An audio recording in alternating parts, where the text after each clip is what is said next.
6 fois champion d'Espagne, double vainqueur de Coupe d'Europe, vainqueur de 8 Coupes d'Espagne, club de Kili González, Ever Banega, Gasca Mendieta, David Villa, David Silva également, qui est au bord du précipice. Finaliste de la Ligue des Champions à 2 reprises. Exactement, qui est au bord du précipice. Le Valence CF est dernier de Liga, 2 victoires en 15 journées. La descente paraît inéluctable. Quand j'étais petit, il y avait une émission à la télé qui s'appelait Les chefs-d'œuvre en péril. Qui était une émission sur les châteaux et tout ça, les bâtiments. Et là, on se retrouve. Moi, j'ai pensé à ça ce week-end quand j'ai vu la défaite à Valladolid. Parce que par Valladolid, on a évoqué Valladolid, ça va pas du tout. C'était vraiment les très mal classés. Et là, Valence, de toute façon, c'est le plus mauvais Valence de l'histoire.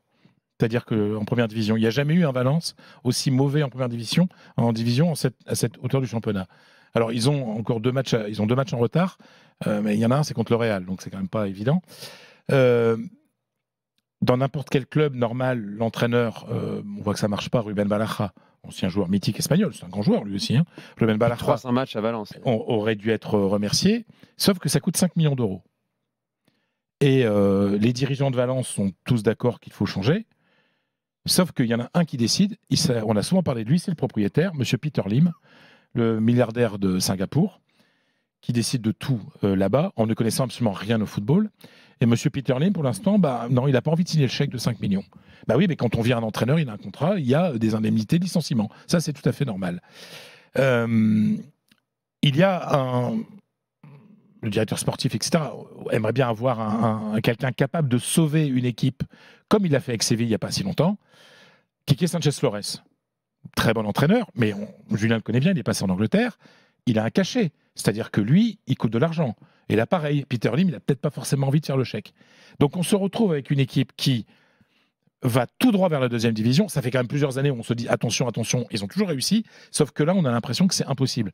Pourtant, quand tu regardes l'effectif, c'est pas le dernier, c'est pas le 20e effectif de la Ligue espagnole, hein, loin de là. Hein. Quand vous avez des Pepe Lou, quand vous avez des joueurs comme ça, tu te dis, il y a quelque chose. Enfin, voilà, c'est pas footballistiquement parlant, c'est pas une équipe qui doit être dernière.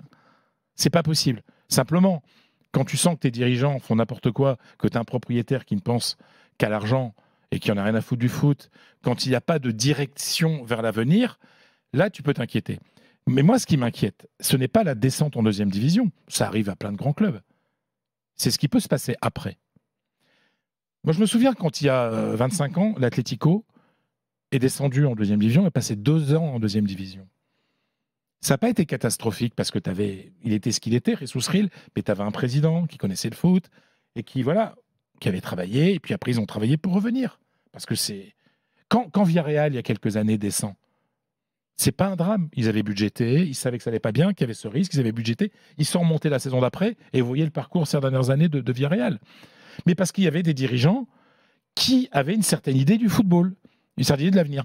Là, que va-t-il se passer si Valence descend en 2e division? Qu'est-ce qu'il va faire, M. Peter Lim? Il va vendre peut-être à très bas prix à une équipe qui... Et on ne sait jamais. Vous savez, on a tellement d'exemples dans le football, des grands clubs qui, à un moment, descendent dans une division, et puis après, ça déroule, et puis après, ça sort du football professionnel, et puis c'est des clubs qui peuvent disparaître au niveau professionnel. Et c'est la raison pour laquelle je m'inquiète pour Valence, qui est... Je pense que les gens le savent, parce qu'il y a beaucoup de supporters de Valence, donc je réponds aussi aux demandes que j'ai eues sur Insta et sur Twitter de beaucoup de gens qui disent il faut que tu nous parles de Valence. Mais historiquement, c'est toujours le 3e ou le 4e club de l'Espagne au niveau des points. Là, j'ai l'impression que je crois que c'est l'Atlético qui est repassé devant au niveau de points historiques en première division. Donc vous imaginez, derrière le Real Barça, Valence, c'est juste derrière. Donc on est sur un mastodonte du football espagnol. Valence est en Liga depuis 37 ans. Oui. Consécutive. Hein. Il y a eu une descente oui, mais en 86 avant de remonter. Mais en plus, Mestalla, alors il y a toujours l'histoire du stade, on ne sait pas ce qu'il va y avoir sur son nouveau stade. Mestalla, faut voir, Mestalla, ça a été le grand stade de la sélection espagnole. C'est un vrai peuple de foot. C'est absolument dingue ce qui peut se passer. Quique Sánchez Flores pourrait être une bonne solution parce qu'il sait y faire. On sent que là aussi, psychologiquement, il y a besoin d'un type très très fort sur le banc qui soit capable de rassurer les joueurs par rapport aussi aux dirigeants. Tu vois, en disant, voilà, il y a un avenir ici, quoi. Donc voilà, il y a de quoi être très inquiet pour Valence. Je pense sincèrement qu'ils vont descendre. Mais tout dépend d'un monsieur qui veut pas signer le chèque, qui ne sait pas quoi faire. Et putain, puis il faut que je raconte ça aussi. J'ai déjà raconté une fois, mais il faut que je le raconte aussi. La folie de ce président. Rappelez-vous quand il y avait Marcelino Garcia Toral, Marcelino, entraîneur. Ils font un bon parcours en coupe.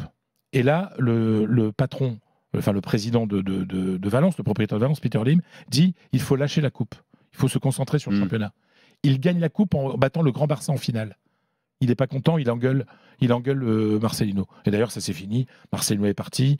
Le directeur général du club, Matteo Alemani, qui lui avait été recommandé par Tebas à Peter Lim, qui est un vrai dirigeant de foot, est parti.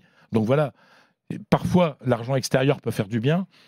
Parfois, l'argent ne suffit pas. Surtout qu'on se rend compte que Peter Lim, il n'a pas mis beaucoup d'argent dans le club. Il a fait des montages et a réussi à renégocier des prêts, etc. Donc c'est même pas un mécène bienfaiteur qui en a marre de perdre de l'argent parce qu'il n'en a pas beaucoup perdu finalement.